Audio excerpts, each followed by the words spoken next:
بسم اللہ الرحمن الرحیم۔ السلام علیکم۔ 3 آدمیوں کی آزمائش کا سبق آموز واقعہ۔ ناظرین، بنی اسرائیل میں 3 آدمی تھے۔ ان میں سے ایک آدمی کے چہرے پر کوڑ کے نشان تھے، دوسرے کے سر پر بال نہیں تھے اور تیسرا آنکھوں سے اندھا تھا۔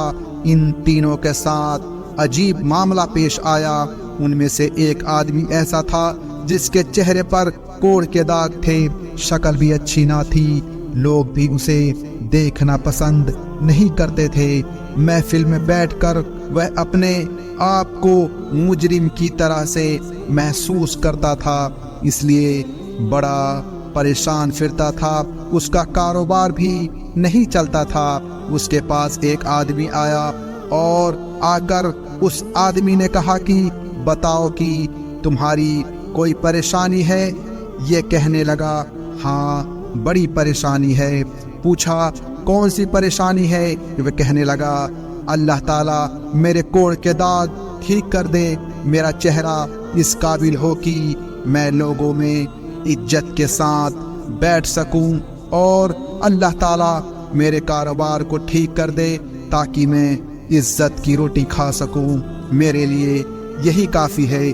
لہٰذا اس آدمی نے دعا کی، اللہ تعالیٰ نے اس بندے کی کوڑ کی بیماری کو دور کر دیا اور اسے ایک اونٹنی عطا کی۔ اونٹنی کی نسل اتنی بڑھی کہ ہزاروں اونٹ اور اونٹنیوں کا مالک بن گیا۔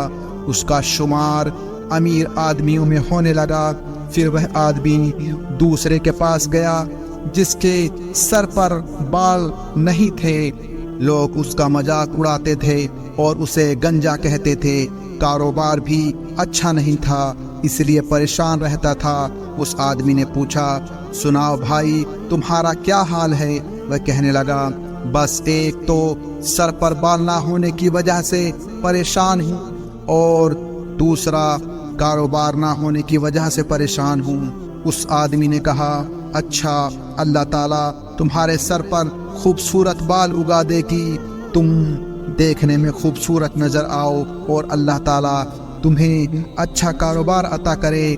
لہٰذا اس کے سر پر خوبصورت بال آ گئے اور اللہ تعالیٰ نے اس کو ایک گائے عطا کی۔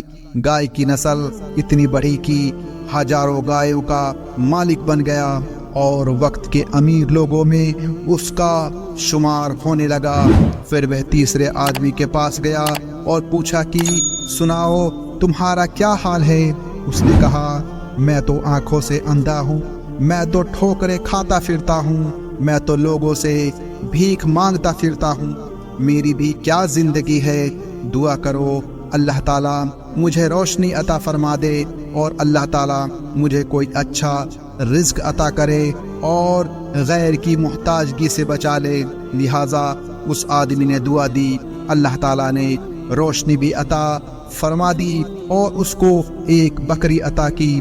اس بکری کا ریوڑ اتنا بڑھا کہ وہ ہزاروں بکریوں کا مالک بن گیا۔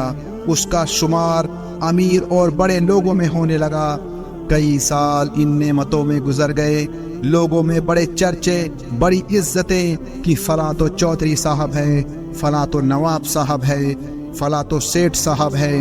ان کا رہن سہن امیروں جیسا بن گیا، بڑے نوکر چاکر ہو گئے، دنیا کے مکان اور محل بنا لیے، بڑی عزتوں کی زندگی گزارنے لگے اور وقت کے ساتھ ساتھ غفلت کا شکار ہو گئے۔ جب کافی عرصہ گزر گیا تو وہی شخص آیا اور کہنے لگا میں محتاج ہوں۔ پہلے آدمی کے پاس گیا اور کہا میں غریب ہوں، میں آپ کے پاس آیا ہوں۔ ایک وقت تھا جب آپ کے پاس کچھ نہیں تھا، اللہ تعالیٰ نے آپ کو سب کچھ عطا کر دیا، آپ مجھے اسی اللہ کے نام پر کچھ دے دیں۔ یہ سن کر اس آدمی کو بڑا غصہ آیا، کہنے لگا تم نے یہ کیوں کہا کہ ایک وقت تھا جب تمہارے پاس کچھ نہیں تھا؟ میرے دادا امیر، میرا باپ امیر اور میں خود امیر، میں نے بچپن سے فلاں جگہ زندگی گزاری، میں تو سونے کا چمچ منہ میں لے کر پیدا ہوا تھا، میں نے تو بچپن سے دولت دیکھی۔ ارے میں تو خاندانی امیر ہوں، تم کیسی باتیں کرتے ہو؟ تم نے لوگوں کے سامنے یہ بات کر کے میری بے عزتی کر دی۔ اس نے کہا اچھا پھر جیسے تم پہلے تھے اللہ تعالیٰ تمہیں ویسا ہی کر دے۔ یہ کہہ کر وہ آدمی چلا گیا۔ اللہ تعالیٰ کے ارادے سے اس کو پھر کوڑھ کا مرض ہو گیا، ایسی بیماری پھیلی کہ ساری کی ساری اونٹنیاں مر گئی، جائیداد ختم ہو گئی، اور یہ اسی پہلی والی حالت میں دوبارہ آ گیا۔ پھر وہ آدمی دوسرے کے پاس گیا، اس کو کہنے لگا کہ میں بڑا غریب ہوں، محتاج ہوں، مجھے اللہ کے نام پر کچھ دے دو، اسی اللہ کے نام پر جس نے آپ کو سب کچھ دیا جبکہ آپ کے پاس تو اپنا کچھ بھی نہیں تھا۔ وہ کہنے لگا تم نے کیسی بات کی؟ ارے میں بڑا عقل مند آدمی ہوں، دنیا مجھے بڑا بزنس مین کہتی ہے، دنیا میرے فیصلے مانتی ہے، میں نے فلاں کاروبار کیا، ایسا سودا کیا کہ مجھے اتنی بچت ہوئی، فلاں سودا کیا اتنی بچت ہوئی۔ میاں محنت سے کمایا ہے، بغیر محنت کے کچھ نہیں ملتا، تم ویسے ہی چل کر آ گئے بھوکے، تمہیں کیسے مل سکتا ہے؟ ہم نے یہ محنت کی کمائی کی ہے، کوئی آسمان سے ویسے نہیں گر گیا، ہم نے دن رات اس کے پیچھے محنت کی تب ہمیں یہ ملا ہے۔ جب اس نے اس قسم کی باتیں کی تو یہ آدمی کہنے لگا اچھا جیسے تم پہلے تھے پھر اللہ تعالیٰ تمہیں ویسا ہی کر دے۔ جب اس نے بد دعا کر دی تو اس کی گائے سب کی سب مر گئی، جائیداد نقصان کا شکار ہو کر ہاتھوں سے نکل گئی، اس کے سر کے بال بھی گر گئے، جس حالت میں پہلے تھا اسی حالت میں وہ دوبارہ ہو گیا۔ پھر وہ تیسرے آدمی کے پاس گیا اور اس سے جا کر کہا کہ میاں میں محتاج ہوں، میں غریب ہوں، مجھے کچھ دے دو اسی اللہ کے نام پر جس نے آپ کو سب کچھ دیا جبکہ آپ کے پاس تو کچھ بھی نہیں تھا۔ جیسے ہی اس نے یہ بات کہی اس آدمی پر عجیب کیفیت طاری ہوئی، آنکھوں سے آنسو آنے لگے اور وہ کہنے لگا کہ بھائی تم بالکل ٹھیک کہتے ہو، میں تو اندھا تھا، میں تو لوگوں کے سامنے ہاتھ پھیلایا کرتا تھا، میں در در کی ٹھوکریں کھاتا پھرتا تھا، میری دنیا ویران تھی، میں بھیک مانگتا تھا، لوگوں کے سامنے مانگنے کا کٹورا لے کر جایا کرتا تھا۔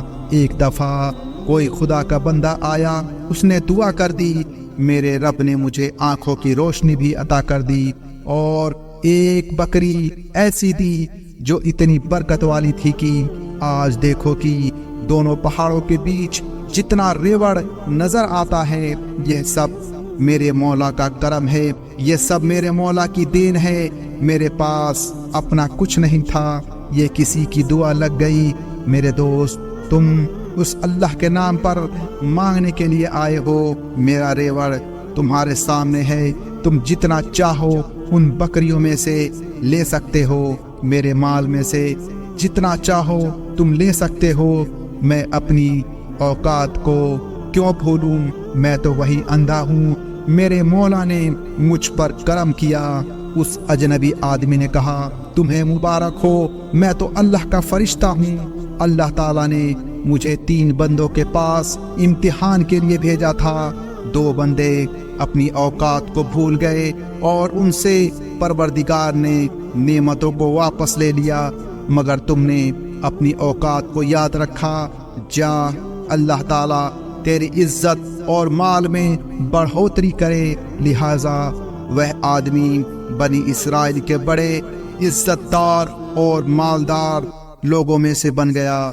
دوستو اس واقعے سے ہمیں سبق ملتا ہے کہ ہم ہر حال میں اللہ کی تعریفیں کریں اور اللہ نے جو نعمتیں دی ہیں کم ہو زیادہ شکر ادا کرے، کہیں ایسا نہ ہو کہ اللہ ہم سے یہ سب بھی چھین لے۔ ہماری اوقات یہ کہ ہم گندی نجاست پانی کے قطرے سے بنے ہیں اور ہماری یہ اوقات ہے ہم اپنے حال پر رحم کریں۔ اللہ عمل کی توفیق عطا فرمائے، آمین۔